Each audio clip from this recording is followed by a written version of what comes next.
What's up, everybody? We're here. We're here. It's time. It's time, y'all. Love is Blind, season 6, episode 1. We are here. The pods are open. We don't have high hopes, but damn it, the pods are open. What's good, y'all? Y'all know me. If you don't, I'm Tammy. This is Tammy Talks. We're going to talk Love is Blind here, episode by episode. My only rule in the comments is do not post spoilers, right? Whatever episode the recap is on, keep the comments to that episode for people that have not yet watched ahead. If you're brand new or a returning viewer from last season, from Married at First Sight, from Housewives of Potomac, from wherever that has not yet subscribed, do me a solid, hit that subscribe button, y'all. Thumbs up the video if you enjoy it. That lets other people find the video in the algorithm. And then leave some comments down below, as always. All right? Let's get into these people. Let's just cheers first. Y'all ready? Okay. Ready to talk my shit. All right, y'all, let's go. All right, so I skipped over a lot of these mindless conversations, okay? I am congested, y'all. I've been traveling, so y'all may see me sniff my vapor rub. Because that will help, okay? But I skipped a lot of the basic conversations just because it goes too fast. It's a lot. Y'all be wanting pictures. And I'm not going to screenshot the entire episode, all right? So let's talk Trevor and his mullet just as a whole. So he said that people think he's a meathead. It's because you got a mullet. That's why. I mean, if I see somebody with a mullet in today of 2024, I might think they're a meathead. I just might. I'm sorry. He said that he wants people to start seeing him for who he is on the inside before they see his face. I said, not you acting like you fine. Trevor said, I know I'm a catch. I said, well, big fella, let's temper our expectations a little bit for ourselves, okay? Let's rein it in a little bit. But he wants people to see that he has a sense of humor and a kind heart. So him and Chelsea apparently have dogs named after each other. I don't know if she was serious when because he said he has a dog named Chelsea. I don't know if she was serious when she said she has a dog named Trevor, but I guess we'll find out eventually. This is the one. Okay? This is the one. I'm gonna be real with y'all. When I started this episode, I started it this morning. After his awkward exchange of him getting up and walking out, I turned it off. And I was like, I don't know if I can get through this. I didn't know. But Matthew came with a list of questions. 15 questions. He asked the ladies, pick a number, I'll read their corresponding question. Cool, whatever. But I believe was it Amy first? Somebody asked him, okay, so what about yourself? And he said, oh, I didn't expect to answer any. Oh, it was Jessica. I didn't expect to answer any of these questions back. He gets up and walks out. Now, I know this could be editing, but this man gets up and walks out. We then see somebody else ask him, how was your day going? He said, oh, I'm going to keep it close to the vest. I said, what is going on? Somebody else, he told another lady, why don't you pick a different question? Other people have picked this number already. He had me like, what? So he then settles with AD, okay? He said that, tells her he's a country boy and showing emotion is considered a weakness for him. So he said that if he just gives her, or she gives him, a little more time to show his personality, that it'll really kind of show through. He likes her. I'm going to assume it's because he don't know she's black. I could be wrong about that, but that's just how I'm feeling. But he likes her. She likes him. He tells her that he started going to a therapist a couple of months ago because he said, F it, that's what people do. I said, oh, you crazy. Oh, you crazy. He's giving Joe from You vibes. He's crazy. So he said he gives his therapist all one word answers. So when he told his therapist that he was coming on the show, she thought he was crazy. And then leaves it with her saying that he's gonna more than likely ask for another date. Be careful, sis. That's all I'm that's all I'm gonna say for now. Be careful. She goes back to the ladies' lounge and tells everybody that, she liked AD. The way the ladies was like, that she likes Matthew. The ladies were like, you like Matthew? You like Matthew? Girl, what? Yeah, she liked the weirdo. I feel like that says a lot about you, AD. We gonna keep it there for a while, okay? We then pan over to Amy. So Amy says she's into anime. Oh, I can't stand being congested. Amy says that she's into anime. And she like really got into it and studied and kind of like binge watched a lot of shows about it before going to Japan. She said her mom is from Barcelona. Her family from Spain. Her mom's side of the family is from Spain. She was originally born in Puerto Rico. So she moved over here to the States at 5 years old. And she said that she didn't have a lot of friends at that time, so her dad was begging the people in the church to come to her birthday party. I'm gonna say this. I know she tried to make that into a sad, like super sad story, but like, girl, ain't that standard? I feel like if any 5 year old moves to a different state or country, and then they have a birthday party like right away after, ain't nobody go. I guess I don't know. I mean, she said that it has stuck with her, so it stuck with her, I guess. She said that she wanted a sibling so bad, so she went outside one day, wished upon a star for a little brother, didn't want a sister because the sister would steal her clothes, so she wanted a little brother. And when she went back in the house, her mom came running out of the bathroom saying, "Oh my God, I'm pregnant." So she said she wished on the star and she got it, and her brother is her person. I'm assuming her and her brother are super close because she got teary eyed just thinking about her brother. I love my brother to pieces. I don't get teary eyed thinking about his ass though. But so they must be like super duper close. She wants somebody that is going to love her for who she is on the inside because she understands beauty fades, right? It was the Temptations that told y'all beauty's only skin deep. Hey, hey, hey. Right? So she knows that she's not going to be pretty forever. You're not going to be young and pretty and beautiful forever. All of our beauty, all of our looks, it's all going to fade, right? So she wants somebody that will always see the beauty in her soul. I said, girl, come on with it. So far, I like her. So we get to Clay. He's the one with the ill fitting ass suit that I did in the cast video. So him and AD are cute, right? His hair is really giving just let your soul glow. But I'm gonna let him have it. But he looks kind of like a Dion Cole to me, like a young Dion Cole. So he keeps calling her all day for AD. I thought it was corny. That would have annoyed me. She liked it. So they were like, we can be called Clay. I said, how? How does that make sense to anybody? Her name is Amber Denise. This man's name is Clayton, and they want to call themselves Clay. All right. They have some chemistry with each other, but she also likes Matthew. So I'm interested to see which way she's going to go. So we then pan over to Psycho. So here's the thing. Matthew is cute to me, right?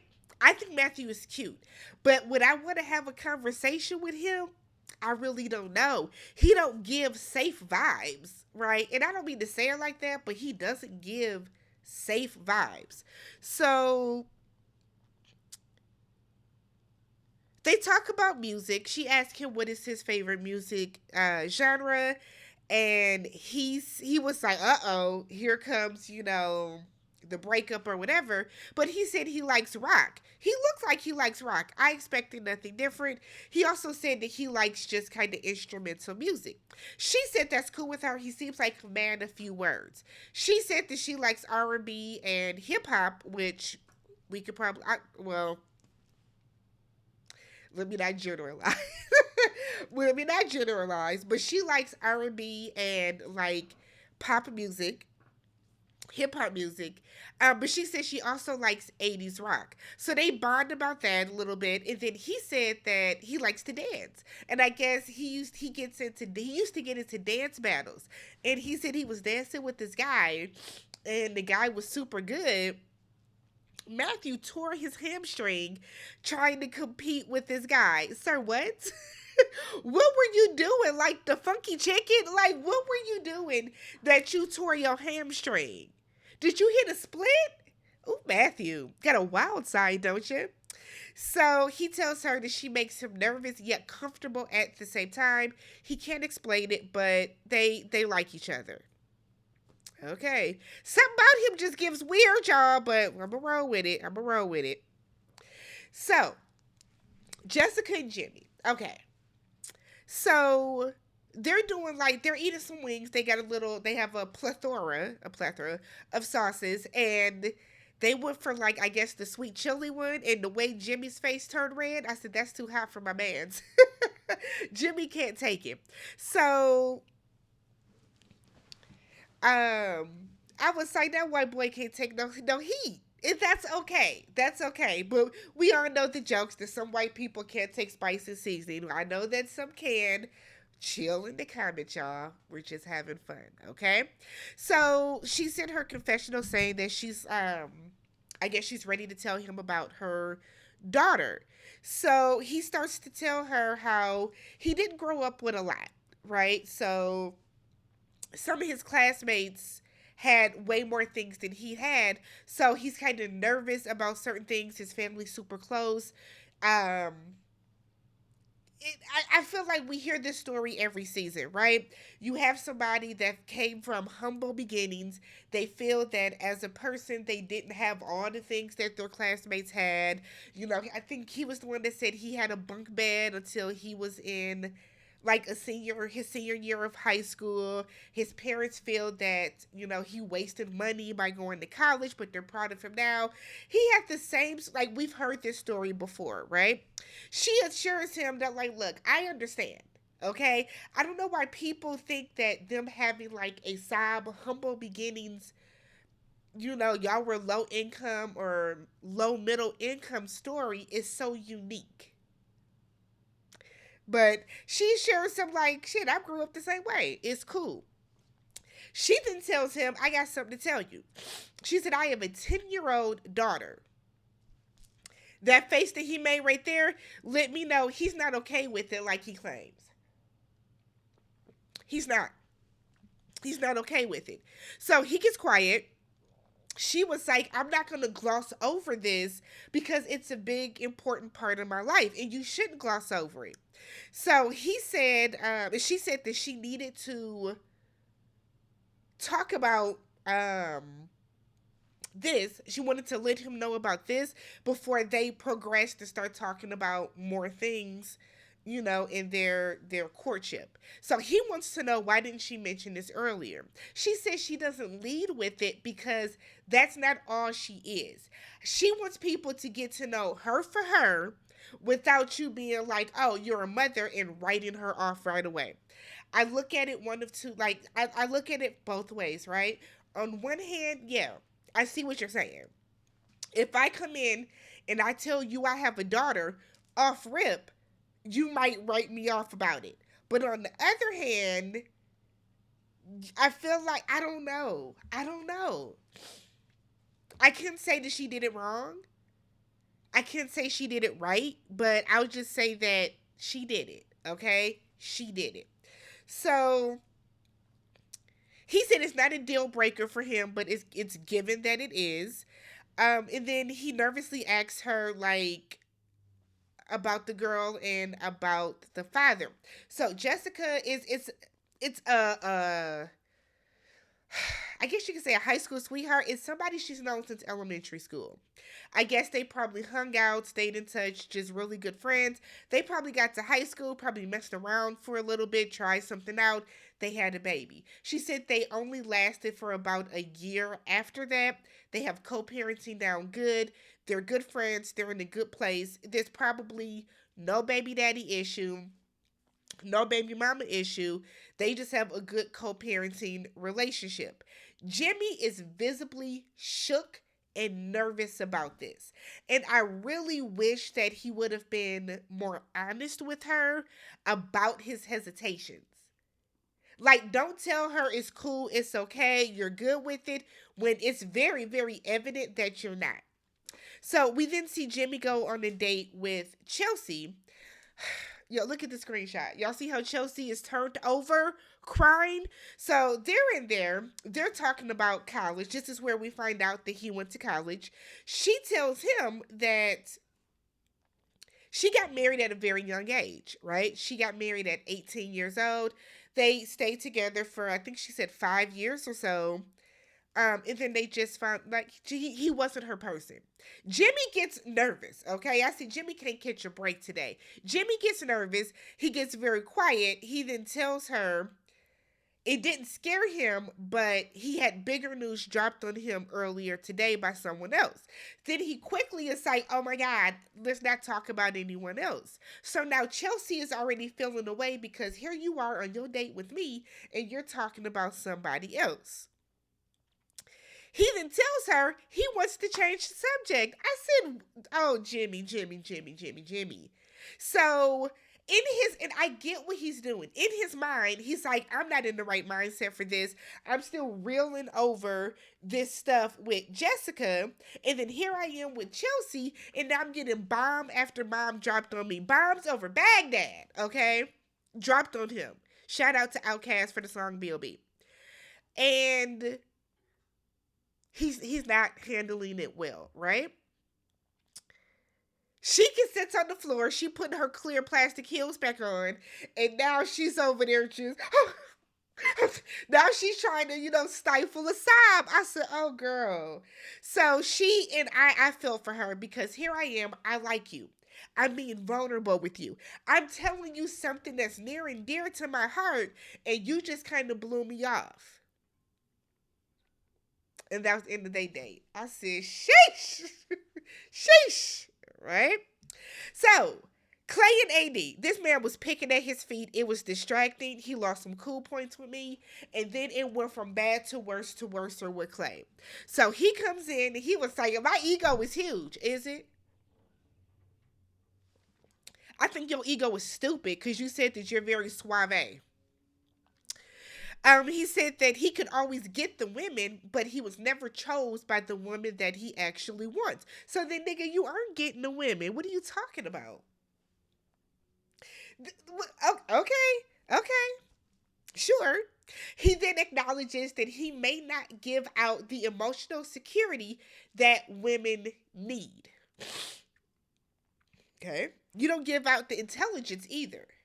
Again, suave. Oh my goodness. Vix. Okay. He says that he likes the fact that, AD wants to get to know him more. Trust is very near and dear to his heart. That's the way to win him over. But he likes the fact that, she wants to get to know him more. She's opening up to him sight unseen. So he said that his biggest fear is them walking out and him not being physically attracted to his wife because that's important to him. I said, "Excuse me? What do you mean? The purpose of the process is to fall in love sight unseen. It's in the damn intro." So he basically wants her to describe how she looks. So she was like, "What are you looking for?" He was like, "Well, I like a petite woman, lips, but." I said, "You shallow ass nigga." Sir, what? Amber said that she is not going to sell herself based on her physical attributes. So then she was like, "And I can see that that is important to you." He was like, "I mean, it's big, but not everything." Sir, you with the toes. The way that your toe was arching and bending, you digging in your feet. You got the fucking audacity to want to know how somebody looks? How do you think you're presenting yourself to us now? You with the big zoot suit on, that ill-fitting ass salmon and mustard suit. You want to make sure you're attracted to somebody. Okay. You that's on the side of the S curl box. That's how your hair looks. Go somewhere, Clay. You sound shallow. You sound shallow, sir. You have on a salmon suit with a mustard color shirt. You need to be more concerned and more worried about what you're going to even wear to the reveal. But I guess I digress. The audacity. So then we have AD say, I should have took my ass on back to the hotel. I said, girl, you might have, because that wasn't a date. So she goes over with Matthew, okay? So she gets over there with Matthew, and Matthew tells her that, I may not be the life of the party, the center attraction, but guys like me win. What does that mean? Guys like you. What is a guy like you? Because the whole I'm a country boy act, we've seen it all before. This is season 6. We've seen the country boy act. We've seen it. So he tells her that he feels a very deep connection with her. He said that there are only 2 possible outcomes to this, okay? Leaving with you or without you. Those are the only 2 logical outcomes in general, sir. Either you leave with her or you leave without her. I see what you were trying to do, but it missed the mark. Okay, sure. So he said that his greatest accomplishment is finding her. When he said that, I said he's lying. It was in that moment that I felt like he's gaming her. You trying to run game because you doing too much too soon. It's too much too soon. She's back there just swooning and melting and oh my god, just yucking it up, right? So he asked her, what does her dad think about this? She was like, well, he's dead, so he ain't thinking much about it. I said, oh God. Then she clarified that she wasn't close with her dad. And it's still like, have some respect for the dead. Like, girl. So he says that it's important to him to or he wouldn't be able to propose without asking a family member. Then was like, if we can't do that, we can just leave together. I said, what is going on? What is going on here? I'm confused. So then she asked, how important is ethnicity and race? In this moment, Amber, you just said that you're black to him, or you at least told him that you're not white. It was in that moment that you told that man you weren't white. Do I think he said he doesn't care? Do I think he really does care? I do. I'm sorry, but I do. I think that he does care to an extent. He gives off a vibe to me that he does care, but we'll see. And then we get to the ladies' lounge, and Amber and AD are talking, and apparently he told Amber all the same stuff he told AD. That I'll, talking about families and marriage and all that stuff, and we can leave here together. He told both these women the exact same thing. That's not good. That's not good at all. But let me know what you guys thought about this episode. Again, don't talk past episode 1. I watch your video. I watch an episode. I recap an episode. I watch. I recap. But let me know what you guys thought about this episode. If you have not already, subscribe to the channel, thumbs up the video, and I will catch you guys in the next one. Peace.